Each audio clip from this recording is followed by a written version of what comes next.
Welcome to Healing the Spirit, a space where we awaken our creativity, deepen our connections, and remember who we are through the lens of astrology, archetypes, and art making. I'm your host, Jonathan Coe.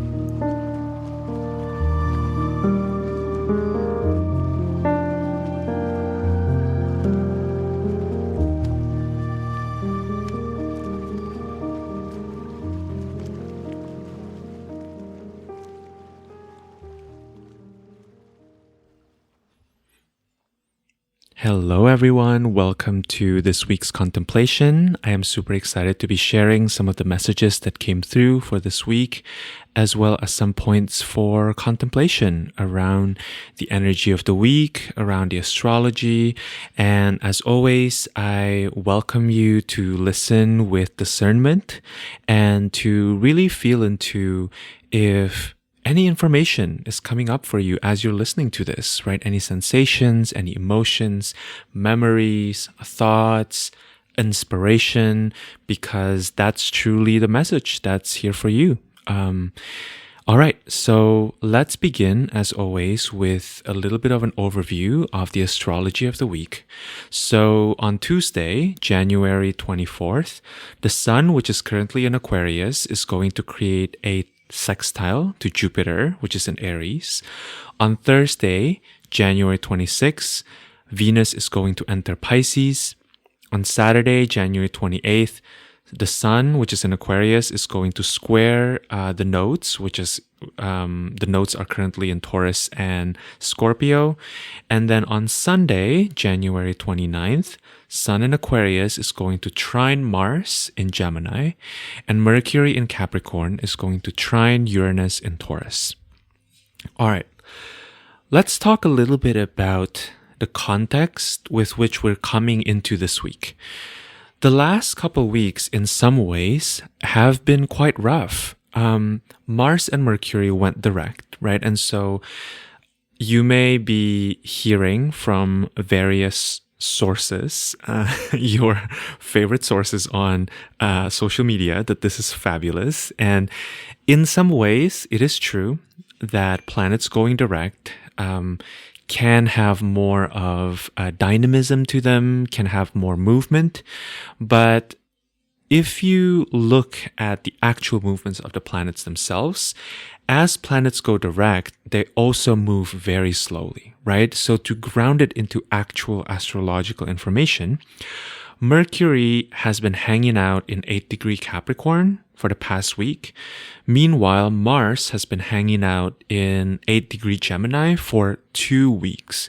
Literally 2 weeks in 1 degree of a sign is very, very slow, right? So if you have important placements around 8th degree Capricorn or 8th degree Gemini, meaning if you have your angles, ascendant, descendant, midheaven, or IC, or your sun or your moon, you may have felt that very intensely. So if you have been walking through your week, or maybe even the past couple of weeks, and you are not really feeling this uplift of the direct planet's energy, you're actually really spot on. You know, also 2 weeks ago, right?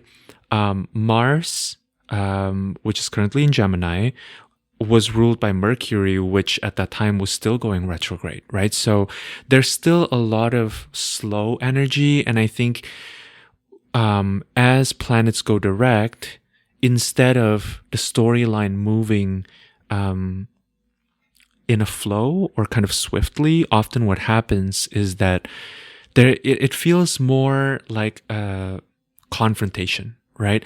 There is a little bit of an intermission as we are moving away from the retrograde period into the direct period. And during this intermission, right, you're getting the Mars message and the Mercury message very directly in a very confrontational way. So if it has been uncomfortable for you, you are right on time, my friend. There's certainly a reorientation towards a different direction than what we've been seeing through the retrograde period, maybe even a sense of resolution, a sense of new pathways. But the energy hasn't exactly felt conducive maybe to making actual changes, right? Or to creating actual waves. Or even if you had the desire to make actual changes, you might find that it's a bit of a slow going. An analogy that I was finding myself sharing with a colleague the other day about the past couple weeks, but maybe especially this past week that we just left, is, that moment when you got out of the swimming pool and in your mind, you felt like it would be really easy to start walking, right? Or to start running because all of your life you've been a land creature, right? It should be so much easier to move on land rather than to move in water. And maybe some of that is true, but that the reality is your body is still soaking wet with water, right? And so as you're walking, you continue dripping and you can't really move as naturally as you would like, which to me really carries its own specific flavor of frustration, right? Especially if you are someone who has a lot of drive, who wants things done, right? I'm looking at you, Aries people, or manifesting generators out there trying to create your amazing empires. The past week may feel a little frustrating. You may feel like, I know where I want to go, but I don't quite yet have all the tools, or I don't quite yet have the momentum to really make it happen.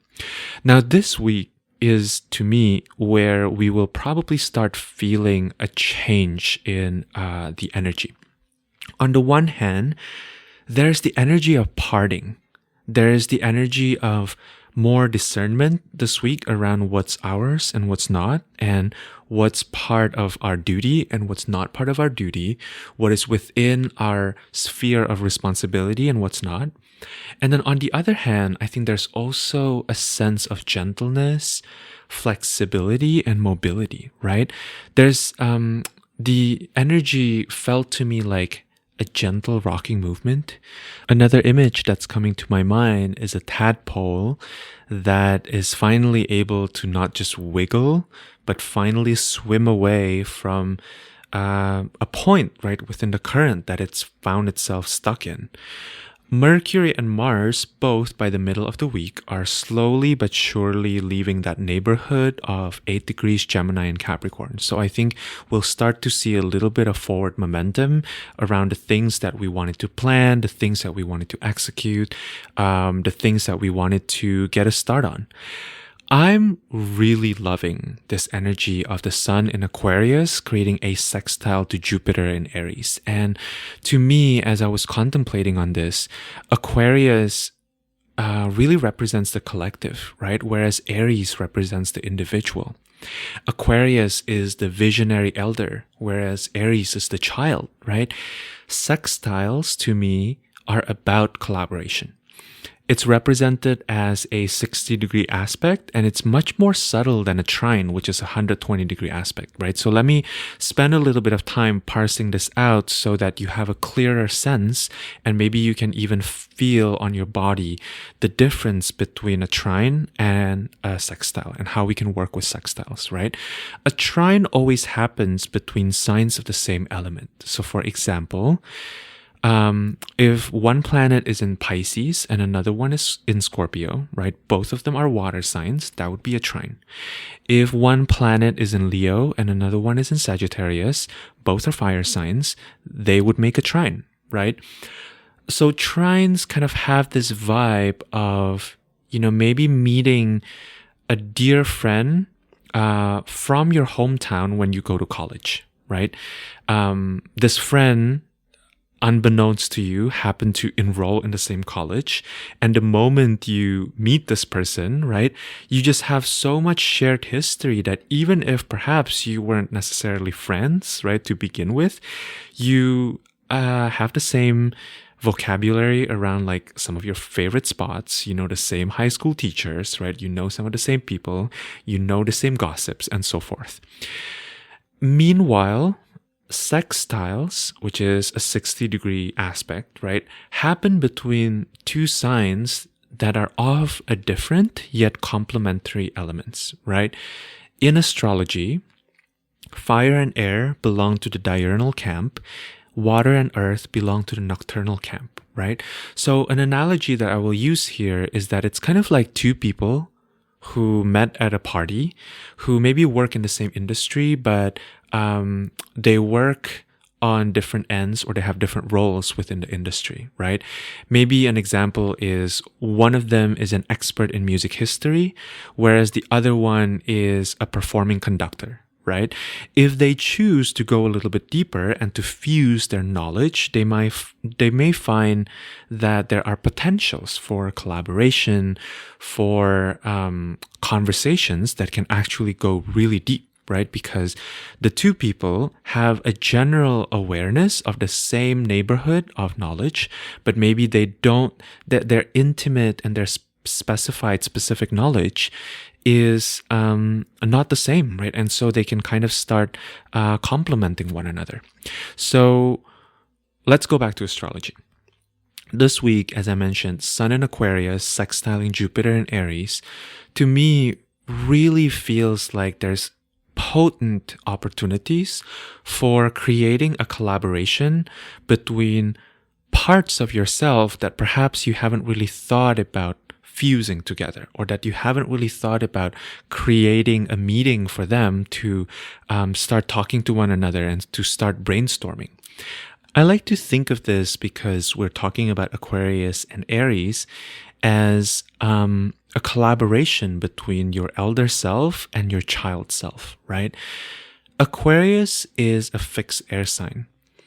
The concerns of Aquarius has to do with figuring out the invisible fabric that holds a group of humans into what is considered a society or a civilization.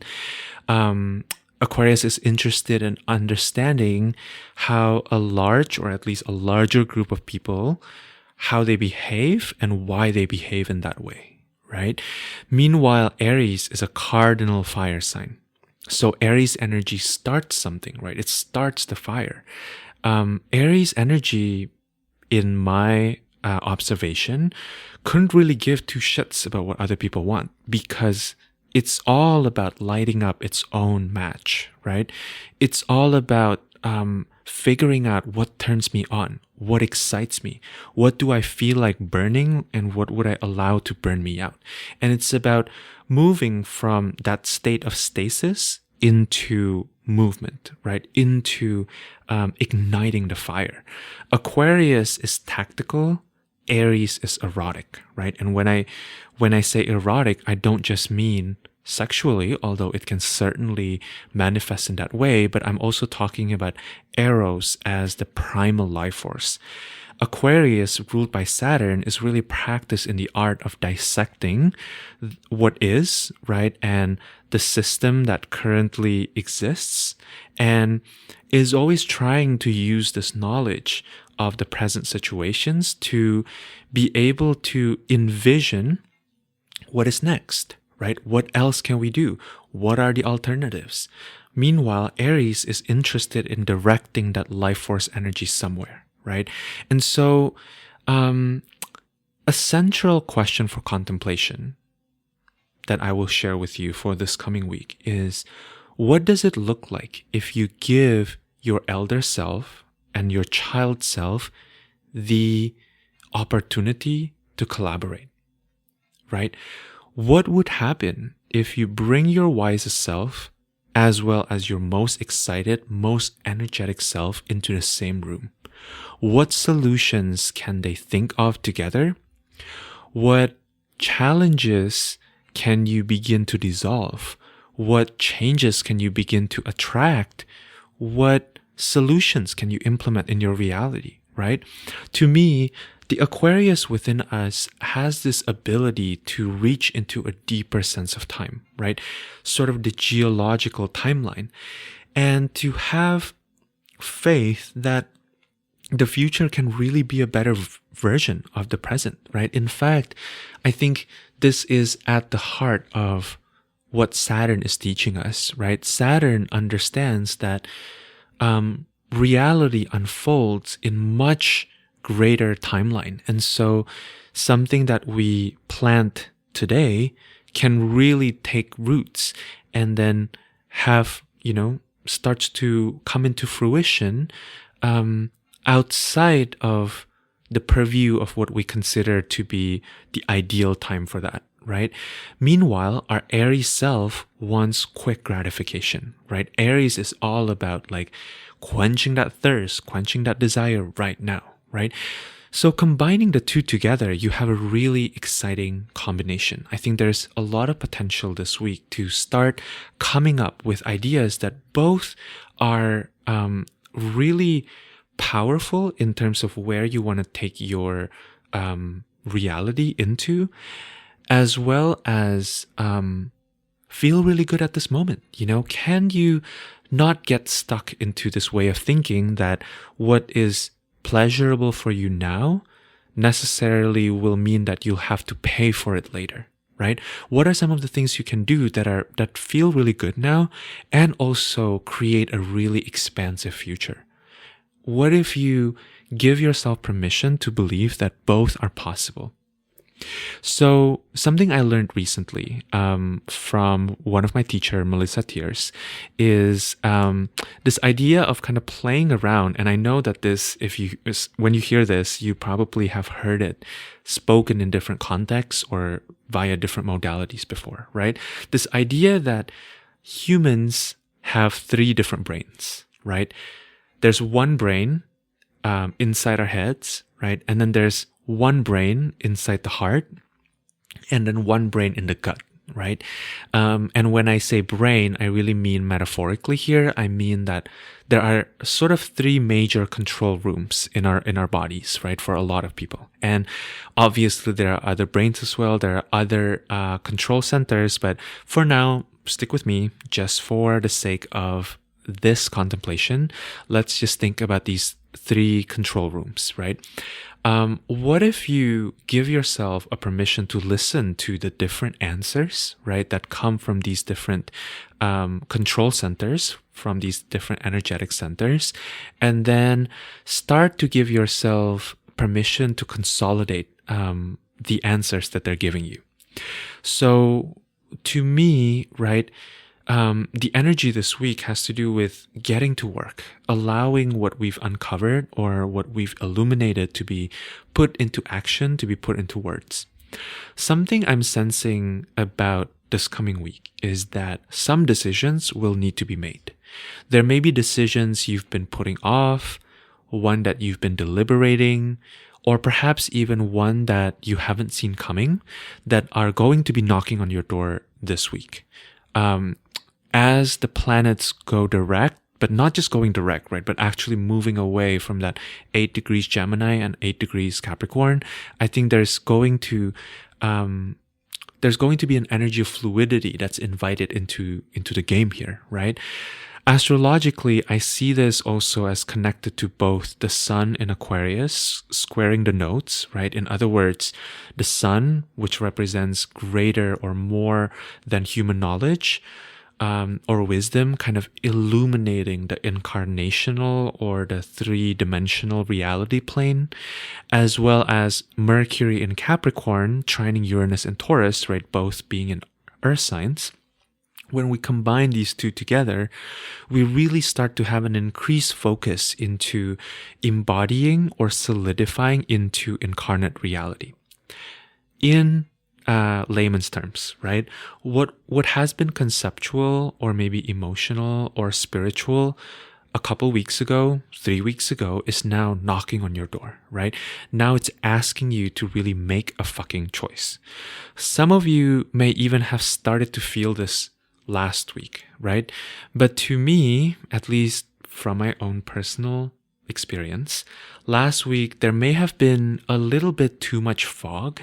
There may have been a need to really tend to the self in emotional, spiritual ways, which may get in the way of making actual decisions. Whereas this week, there's a parting of that energy, right? There's more of the need and the call to actually make a choice. A practice that I think could be really helpful for this week is to give yourself a little bit of extra space when making your decisions, right? And this is not procrastination, I promise. Instead, this is really about accessing these 3 control rooms, right? The control room in my head, the control room in my heart, the control room in my gut, right? So a practice I would recommend is, first, I like to really just shake my body, right? Just kind of randomly shake your hands, right? Or move your body from left to right. And then as you settle down, beginning to close your eyes, and then simply letting yourself relax the whole system, and then come into a more expansive state of being. So you can even do this right now. If you are in a space where you can do that, feel free to do so. If you are not, feel free to listen to this part, and then you can do this later at your own time. Then once you have come into this more expansive state of being, right, I also like to do this practice in nature where I can look further beyond the walls of my apartment. I invite you to tune into your brain space and ask, what do you think about this decision that I'm about to make? And then give your brain some chance to answer. Usually, the brain has a lot to say, right? The brain is very trained in knowing what to say, so there tends to be a lot. And if you don't hear anything and you just feel a static, that's also information. And then what I like to do is I like to go a little bit further down, right? To tune into my heart and to ask, what do you feel about this decision? Hello, heart. How do you feel about this decision that I'm about to make? What do you have to say to me?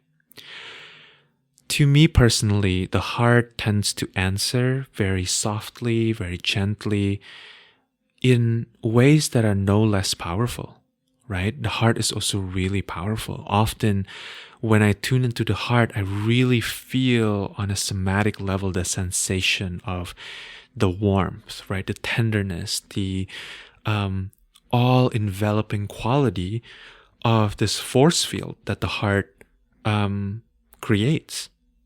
The heart often has the ability to tune into a sense or a version of reality where all is well, right? Where nothing has to be fixed, where no one has to change. And yet we can coexist in this deep well of compassion. In the language of tarot, the heart often to me feels very Ten of Cups, right? Once we are able to really sink into it. And then I tune into my gut area, and then I ask, what do you want to do about this decision? What do you sense about this decision? There's also a lot in the gut, right? But what I love about my gut specifically, and this may vary from person to person, is that my gut tends to have a very clear answer to me.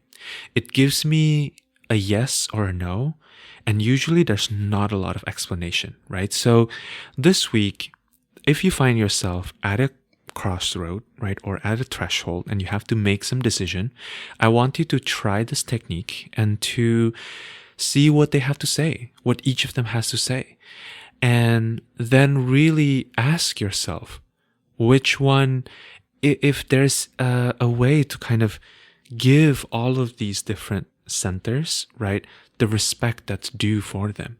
I don't think it's about prioritizing one over the other. It's really about getting more information so that whatever decision you make, right, comes more from an informed place, comes more from this expansive place of having given yourself a little bit of extra space to check in with yourself. And, the practice of checking in seems very simple, but just because it sounds simple, it's not easy, right? I have a really hard time with this practice of checking in oftentimes because I don't always know what the process of checking in looks like, right? So this to me gives a really beautiful template that can help you listen to those different parts of you and what those different control rooms are saying, right? And I think all of that is really incongruent with also this practice of bringing in your elder self and your child self, right? So you can try them, and if you do and you make a decision and you feel like sharing with me, I would love to receive your feedback. Okay, so I'd like to move us into the card pull for the week. So this is from the Desert Illuminations Tarot, which if you've been listening to these contemplations, you are probably beginning to be aware that I am guided to this deck quite a bit for these contemplations. And the card that I pulled was the Ace of Cactus, or the Ace of Pentacles. And as always, you can check out the photo of this card in the show notes. I will have a link there. And as I was pulling this card, what I was hearing was to start small. You may be receiving a huge vision, but as the old Chinese proverb would say, a journey of 1,000 miles begin with a single step. So there are lots of grace, there are lots of space in the Ace of Pentacles. To me, whenever I pull this card, it's always a reminder that the seed itself, right? It's not about the results, right? It's really about the gift of the sense of hope that comes up within us as we begin the first step of this journey, right? That sometimes the point of starting is to just start. It doesn't even really matter what the direction is, right? This idea of that there being the right direction or the wrong direction, honestly, it hardly matters as long as you approach it with humility, with curiosity, with an open mind. Right? So the process of moving from the seed to the plant to a forest ecosystem, or maybe a whole desert ecosystem, keeping up with this particular tarot deck, right? It can be a really long journey. I recently heard Diana Rose Harper and Ari Felix talking about Saturn, and I'm going to link it in the show notes below. Saturn in relation to having the foresight, right? To trust that what we seed may not come to fruition within our lifetime, right? But how can you give yourself the gift of self-trust, right? To do it anyway, because you have the faith, right? And the trust that it will be useful. Whatever it is that you are seeding at this moment will be useful to someone at some point. So that is it for the contemplation for this coming week. I hope that you found something useful there. And as always, if you are wanting to go a little bit deeper, if maybe something in this contemplation is calling to you with regards to maybe a deeper exploration or a deeper dive, I will be available for readings. I would love to see you sometime in February. And yeah, if you have been enjoying this podcast, as always, I really, really would appreciate you to write a review. It doesn't have to be long, 2-3 sentences, definitely enough, but reviews are so helpful in helping this work get out there and for other people to find this work. And so, if you feel like sharing, that would also be super appreciated. So I am wishing you a beautiful week, whatever it is that you're going to be starting. I hope that you find the compassion within yourself to start it in the way that feels good to you, to give yourself space to talk to all the different parts of you, to not get sucked into urgency, and to really prioritize your own wellness, right, in making decision.